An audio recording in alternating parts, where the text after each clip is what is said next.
I bought more books. You may be wondering or saying to yourself, Christina, why did you buy more books when you clearly have a bunch of books right behind you? Well, let me tell you why. All right, so in all seriousness, basically, I am planning and preparing for our next homeschool year. And as I'm looking at curriculum and resources and figuring out what I have, what I need, and how I can get those, sometimes I have to buy books. I do try to keep the number of books in our home fairly minimal just because there's a lot of people and it takes up a lot of space. Also, they can be quite costly. And if they're available like at the public library, then sometimes I feel it's better to just use the public library system. So these books here I have an order from Amazon.ca as well as bookoutlet.ca because these are books that I could not find secondhand, I couldn't find in our local library system, or I felt like an audio book wasn't the best option.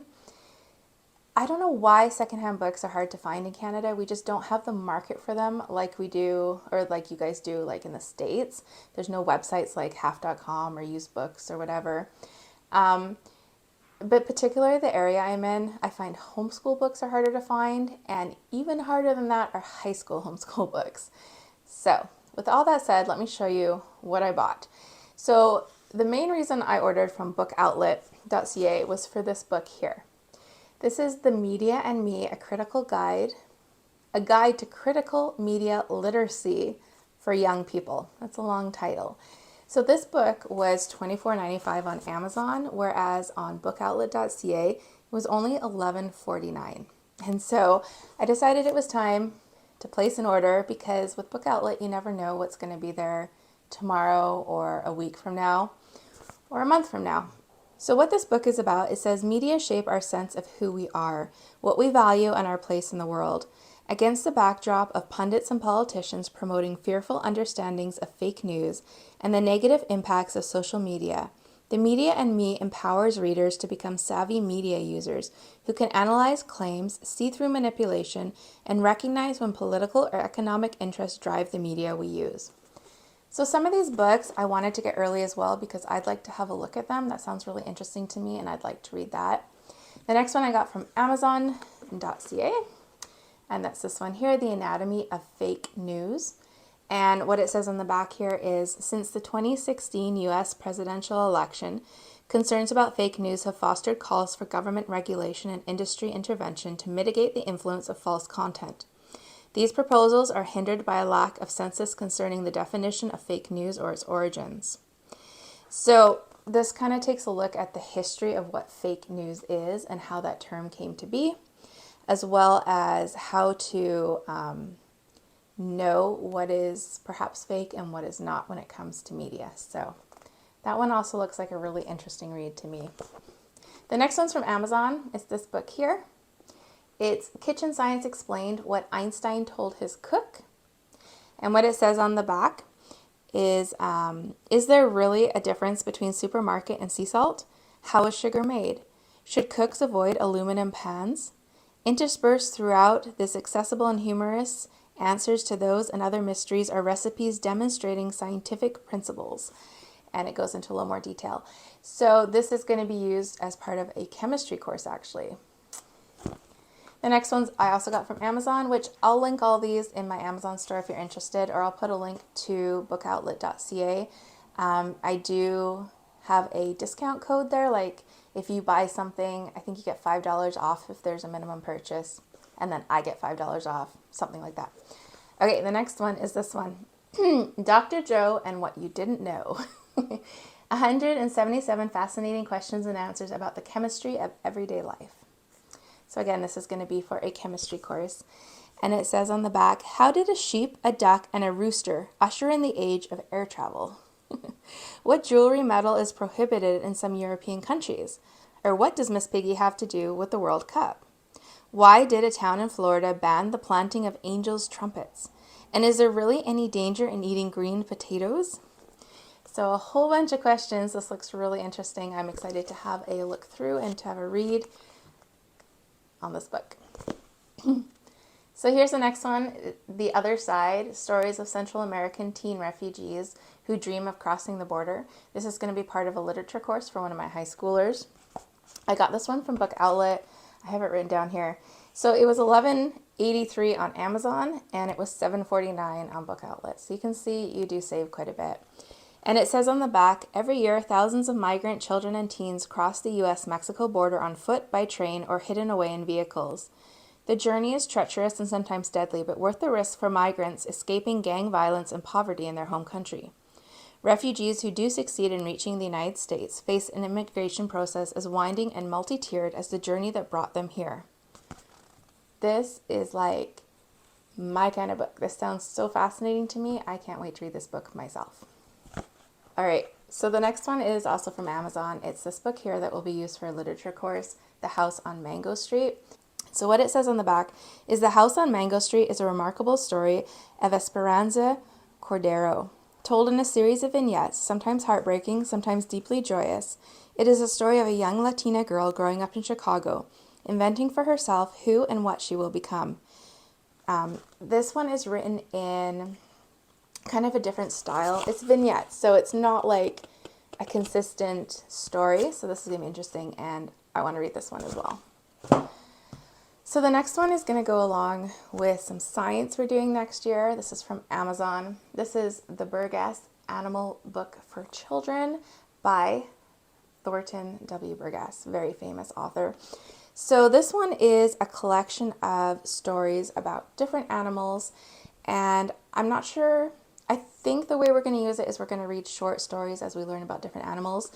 I don't think we'll read it kind of all in one go, but this will be going along with our science for next year. So the next one is one I got from Book Outlet, and it's African Town. This is one that's going to go along with our history for next year. It is quite thick. It may take me a while to read this, but it says, inspired by the true story of the last American slave ship. So on Amazon, this book was $18.99, and on Book Outlet, it was $7.99. So a steal of a deal. And on the back, it says, the year is 1859, and though the transatlantic slave trade has been banned for more than 50 years, the enslavement of black people still fuels the American economy. But Southern plantation owners now face the threat of a civil war and the end of slavery. Timothy Mayer can't conceive of such a disruption to his way of life. He resents government interference in his right to make a living. Against this backdrop, he makes a bet with other businessmen that he can smuggle enslaved Africans into the United States without being caught. Soon, Mayer has commissioned what is now known as the last slave ship, the Clotilda, I think is how you say that, and it tells the story of what happened. So I am so excited to read this book.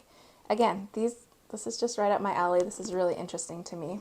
The next book is also from Book Outlet, and it goes along with our history for next year. It's Betsy and the Emperor. This one was, how much here? $9.89 on Amazon, and it was $5.49 through Book Outlet.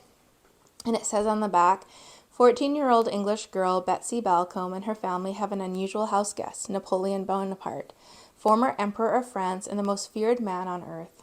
Once lord and master to 82 million souls, now in 1815, Napoleon is a captive of the British people. Stripped of his empire and robbed of his young family and freedom, he is confined to the forbidding, rat-infested island of St. Helena. The one bright star in Napoleon's black sky is Betsy, a blazingly rebellious teenager whose family is reluctantly housing the notorious prisoner. So it goes on a little bit more, but that one sounds interesting as well. The next one is also from Amazon, The Dark Frigate. This one sounded so fascinating to me as I was looking for books for our history for next year. This is what it says on the back. Abounding in intrigue, battles, and acts of daring do, the story takes place in the 17th century and charts a course from England to the Caribbean. The hero, Philip Marsham, lost his mother at an early age and was raised aboard various ships by his sea captain father. Alas, a premature death also claims 19-year-old Philip's father, and now he is truly alone in the world. When an accident forces him to flee from London, Philip looks to the sea for his livelihood. So the reviews of this are really good for a very piratey and just interesting book. It also talks about, he signs on to a frigate bound for Newfoundland. They have an encounter with a floating wreck, rescue of survivors, and it kind of goes on a lot more. So this one sounds really interesting. This will be with our history for next year. So the last two books that I ordered, I just needed to bump up my order from Book Outlet in order to get the free shipping. I actually am missing one of the books that I paid for, so I need to contact them about that. But then I started to look for books that we would read in 2 years that perhaps our library didn't have, and I came across this one. This is Listening for Lines by Gloria Whalen. I like some of her other books. This one, let's see, was $8.27 on Amazon, and it was $3.99 on Book Outlet. And it says on the back, Africa is the only home Rachel Sheridan has ever known. But when influenza strikes down her missionary parents, she's left vulnerable prey to her family's wicked neighbors. Surrounded by greed and lies, Rachel is entangled in a criminal scheme and sent to England, where she's forced into a life of deception. Like the lion, she must be patient, strong, waiting the moment when she can take control of her own fate and find her way home again at last. Sounds really interesting. The last book is one that my daughter decided to buy for herself. If you have watched the What We've Been Reading, you can probably guess what it is. But it was this one, Wilderlore. This is book number 2, The Weeping Tide. She loves this series. And this is a hardcover book. They didn't have softcover. So on Amazon, it's $22.99, and Book Outlet had it for $9.49. Even the softcover on Amazon was $11.99, so it was cheaper to do it this way. She loves these books so much, so she now has the first and the second one, and I'm sure she'll be buying the third one soon. The other book that didn't come is 40 Acres and Maybe a Mule. I'll post a picture of it. It's going to go along with our history for next year and sounds really interesting as well. So what it says on the back is, like other ex-slaves, Pascal and his older brother Gideon have been promised 40 acres and maybe a mule. With the found family they have built along the way, they claim a piece of land for themselves. Green Glory Land is the most wonderful place on earth. Their own farm with a healthy cotton crop and plenty to eat, but the notorious night riders have plans to take it away, threatening to tear the beautiful freedom that the two boys are enjoying for the first time in their young lives. So there you go. Not a lot of books, especially considering we homeschool 5 children, and a number of these will be used for multiple children, plus for me to read, because they look really interesting. But that's what I ordered. Like I said, I'll put a link down below to my Amazon store if you want to check out the books there, and a link to Book Outlet. But have you ordered any books lately? What are you really enjoying right now? I always like suggestions. Or are you starting to get curriculum for next year? Let me know in the comment section down below. And otherwise, I hope this finds you having a great day. Take care.